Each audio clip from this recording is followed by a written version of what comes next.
సరిపోదా శనివారం. Natural star Nani కొత్త cinema మొన్న ఆగస్టు 29 గురువారం నాడు రిలీజ్ అయింది. నేను ఈరోజు చూశాను, శనివారం నాడు, టైటిల్కి తగ్గట్టుగానే. సినిమా చూస్తే 3 గంటలు ఉంది, 2 గంటల 50 నిమిషాలు రన్ టైం, ఆల్మోస్ట్ 3 గంటలు ఉంది. ఇక మొదటి అరగంటకి ఒక టైటిల్ పెట్టుకున్నారు, అంటే చాప్టర్ వైజ్గా పెట్టారు, అధ్యాయం లాగా. మొదటి చాప్టర్ వచ్చేసి మొదలు అని పెట్టి స్టార్ట్ చేశాడు సినిమాని. ఒక అరగంట పాటు ఉంది, అది 15 నిమిషాల పాటు ఫ్లాష్ బ్యాక్ లాగా, అంటే చిన్నప్పుడు నాని స్టోరీ పెట్టాడు, తల్లితో, ఆమె అభిరామి యాక్ట్రస్, అండ్ సాయి కుమార్. అంటే నాని చైల్డ్హుడ్, అంటే ఏంటి ఈ టైటిల్ ఏంటి సరిపోదా శనివారంకి, అంటే జస్టిఫికేషన్ ఎందుకు, ఏం కథ అనేది ఆ 15 నిమిషాల పాటు అసలు నాని కనపడ్డు. ఓన్లీ చిన్నప్పుడు స్టోరీని చూపించారు, చాలా బాగా చూపించారు. అది అంటే ఎక్కడో సముద్రం బ్యాక్ డ్రాప్ చూపించారు, అంటే వైజాగ్లో జరిగింది అనుకోవాలి. ఆ తర్వాత ఇంకో 15 నిమిషాలు నాని పెద్దగా అయిన తర్వాత నాని సెటప్, ఫ్యామిలీ, ఉద్యోగము, ఈ సరిపోదా శనివారం అనే కాన్సెప్ట్ని మనకు అర్థమయ్యేలాగా తీశారనమాట. అంటే అజయ్ ఘోష్ క్యారెక్టర్ని పెట్టి విలన్ కామెడీగా అక్కడ ఒక మంచి ఏమంటారు ఒక ఫైట్ లాగా పెట్టి బ్యాక్గ్రౌండ్లో మంచి గండడు అనే సాంగ్ చాలా బాగా తీశాడు. అసలు ఒక అరగంట పాటు నీట్గా సినిమా. ఇక తర్వాత అరగంట మలుపు అని ఇంకో చాప్టర్ ఓపెన్ చేశారు. అక్కడ మనకు హీరోయిన్ ఇంట్రడక్షను, అండ్ మన విలన్ మన ఎస్జే సూర్య, వీళ్ళిద్దరూ హీరో నాని లైఫ్లోకి ఎలా వచ్చారు అనేది అది ఒక అరగంట పాటు మలుపు అనే చాప్టర్లో పెట్టుకున్నారు. అది కూడా చాలా బాగా వచ్చాయి.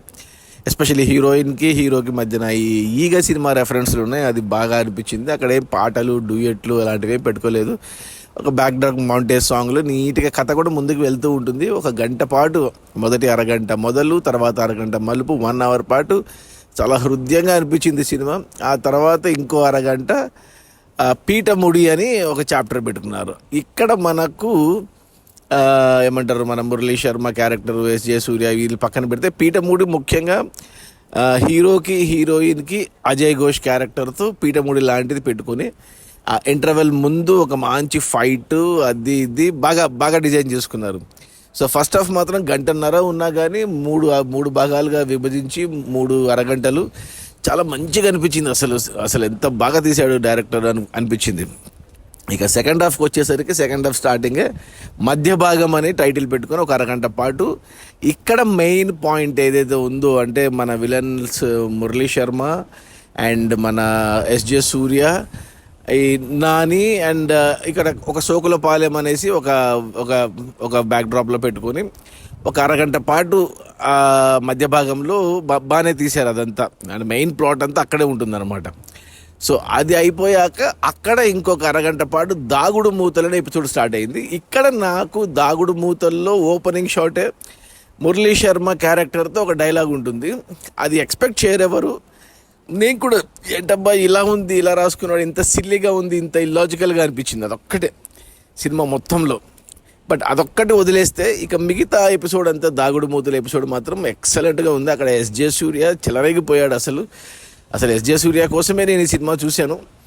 ఏంటబ్బా ఇంతవరకు ఏం లేదనుకున్నా కానీ ఆ దాగుడు మూతల ఎపిసోడ్లో ఎస్జే సూర్య చెలరేగిపోయాడు అసలు. ఇక ఆ తర్వాత లాస్ట్ అరగంట ముగింపు కూడా చాలా నిదానంగా, నీట్గా అన్నీ, ప్రతి పాయింట్ని కూడా స్టార్టింగ్ నుంచి అన్ని ప్లాట్ పాయింట్స్ అన్నీ ముగింపులోనే కాదు, మిగతా చోట్ల కూడా చాలా చోట్ల కనెక్ట్ చేసుకొని నీట్గా జస్టిఫికేషన్ ఇచ్చి తొందర పడకుండా యాక్షను అది ఇది చాలా బాగా ముగింపు ఇచ్చాడు. అసలు 3 గంటల సినిమా అనిపించదు. అసలు సినిమా చాలా బాగా తీశాడు. అసలు ఇక సినిమా నాకైతే చాలా బాగా నచ్చింది. నేను బాగుండదు అనుకున్నాను, కానీ సినిమా మాత్రం చాలా బాగా నచ్చింది నాకు. నా రేటింగ్ వచ్చేసి 3 out of 5 గుడ్ అని చెప్తాను. ఖచ్చితంగా చూడమని చెప్తాను. రికమెండ్ కూడా చేస్తాను ఫ్యామిలీకి, ఫ్రెండ్స్కి, అలాగే మీకు కూడా. సో ఖచ్చితంగా చూడండి, మిస్ అవ్వద్దు. సరిపోదా శనివారం నాకైతే సరిపోయింది, చూసిన ప్రతి ఒక్కరికి సరిపోతుంది. ఇక హీరో నాని గురించి చెప్పేది ఏముంది అంటే, నాకు జెర్సీ కానీ లేకపోతే శ్యామ్ సింగరాయ్ కానీ ఇలాంటి సినిమాలు చాలా ఇష్టము నాకు. ఇప్పుడు ఈ సినిమా కూడా అంటే ఎమోషనల్గా, ప్రతి సినిమాలో ఎమోషనల్గా ఎక్కడో చోట ఏడిపిస్తాడు, హాయ్ నాన్నల్లో కూడా ఏడిపించాడు. బట్ ఈ సినిమాలో ఏడిపిలేదు కానీ, బట్ చాలా బాగా ఉన్నాడు. కొద్దిగా లుక్స్ కొన్ని చోట్ల చాలా యంగ్గా చాలా బాగా అనిపించింది. ఎల్ఐసి ఏజెంట్గా ఉన్నప్పుడు సైడ్ పాపిడి తీశాడు, మామూలుగా శనివారం కొట్టేటప్పుడు వచ్చినప్పుడు ఆ గెటప్ బాగుంది, ఆ హెయిర్ స్టైల్ అది అంతా. ఫ్రెష్ లుక్ వచ్చింది. ఇక ఎస్జే సూర్య గురించి చెప్పుకోవాలి. అంటే ఎస్జే సూర్య మనకు ఎప్పటి నుంచో తెలుసు. నాకైతే తమిళ్లో అతను వాలి అని ఒక సినిమా తీశాడు మన అజిత్తో, అప్పటి నుంచి తెలుసు నాకు డైరెక్టర్గా. ఆ తర్వాత మనకు తెలుగులో ఖుషీ సినిమా ఎంత పెద్ద హిట్ తెలుసు, దాంట్లో కూడా కనపడతాడు మన ఖుషీలో. స్టార్టింగ్ అతను యాక్టర్ కావాలనే వచ్చి యాక్టర్ అవ్వాలంటే ముందు డైరెక్టర్ అయ్యి తర్వాత యాక్టర్ అయ్యాడు. మహేష్ బాబుతో మనకు నాని సినిమా తీసి అదే సినిమాని తమిళ్లో అతనే హీరోగా చేశాడు, న్యూ అనేసి. తమిళ్లో హిట్ అయింది బట్ తెలుగులో ఆడలేదు. ఆ తర్వాత కొమరంపులి తీశాడు మన పవన్ కళ్యాణ్తో డైరెక్టర్గా, అది ఫ్లాప్ అయింది. ఆ తర్వాత కనపడలేదు అతని గురించి అసలు ఎవరు పట్టించుకోలేదు. సూర్య గురించి తమిళ్లో ఉన్నాడు కానీ తెలుగులో ఎవరు పట్టించుకోలేదు. కానీ రీసెంట్గా మనకు మానాడు అని ఒక డబ్బింగ్ సినిమా వచ్చింది వెంకట్ ప్రభు డైరెక్షన్లో, మన హీరో శంభుది.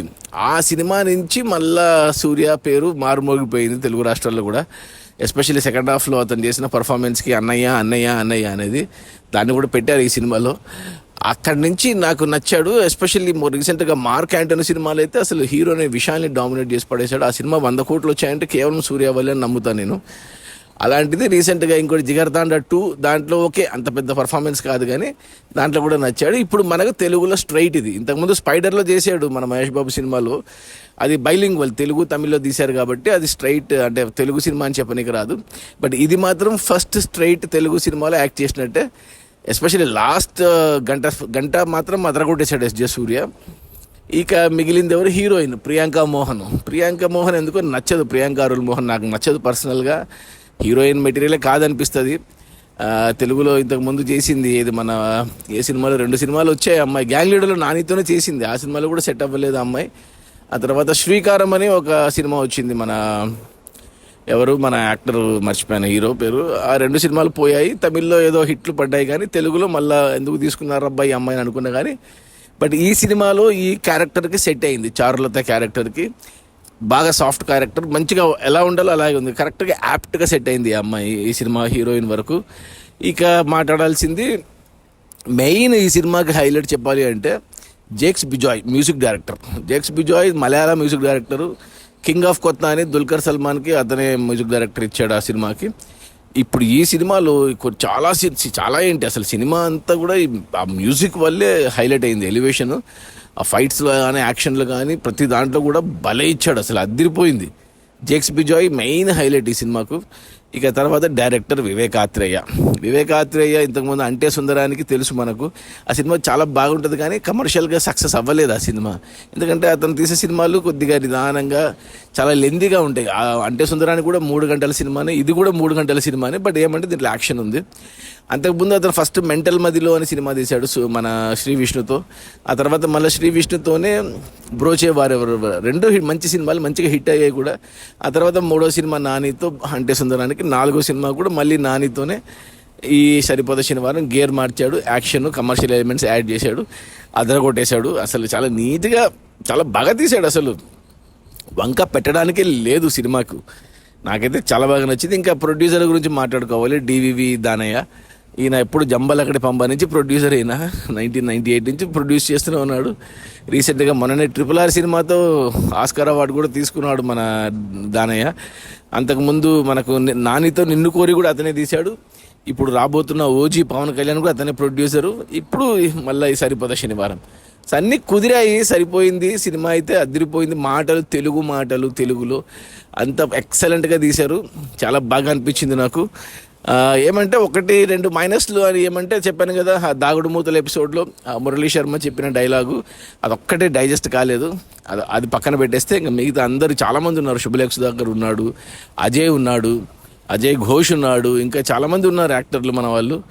బాగా తీశాడు మంచిగా. అంటే ఒక మంచిగా నిదానంగా రిలాక్స్డ్గా హ్యాపీగా 3 గంటలు ఫ్యామిలీతో ఇంటిల్లిపాది అంటే చిన్నపిల్లల నుంచి పెద్దవాళ్ళ వరకు ఎటువంటి ఇబ్బంది పడకుండా హ్యాపీగా చూసేయచ్చు ఈ వీకెండ్కి. సో రేపు ఆదివారం ఖచ్చితంగా చూసేయండి థియేటర్స్లో ఈ సినిమాని, సరిపోద శనివారం. అందరికీ సరిపోతుంది. సో డోంట్ మిస్, వాచ్ సరిపోద శనివారం. నానికి హ్యాట్రిక్ హిట్ పడింది, దసరా హిట్, హాయ్ నాన్న హిట్, మళ్ళీ ఇప్పుడు సరిపోద శనివారంతో హ్యాట్రిక్ కొట్టేశాడు. సినిమా బడ్జెట్ ఏమో 80 కోట్లు అన్నారు, హయ్యెస్ట్ బడ్జెట్ అన్నారు నాని కెరియర్లో. బట్ అంత బడ్జెట్ అవసరం లేదు ఈ సినిమాకు. అంటే మేజర్గా నానికి సూర్యకి చాలా 50% బడ్జెట్ అయిపోయి ఉండొచ్చు. మిగతా అంతా సెట్స్లోనే తీశారు. సోకులపాలెం అని హైదరాబాద్లోనే సెట్ వేశారు, బట్ హైదరాబాద్ అని చెప్పలేదు. కెమెరా వర్క్ చూస్తే కొద్దిగా డార్క్గా కొద్దిగా తమిళ ఛాయలు కనపడ్డాయి కానీ బట్ అంత బడ్జెట్ ఎందుకైందో మరి మరి తెలియదు మరి అంత బడ్జెట్, ఎందుకంటే ఫారెన్ లొకేషన్స్ లేవు, ఫారెన్లో సాంగ్స్ లేవు, పిక్చర్ ఏం లేవు, అంత సింపుల్గా ఒక సెట్లోనే తీసేశారు అంతా. సరే బడ్జెట్ పక్కన పెడితే సినిమా మాత్రం చాలా బాగుంది, చాలా బాగా తీశాడు Vivek Athreya, Nani and SJ Suryah. Hats off. Bye.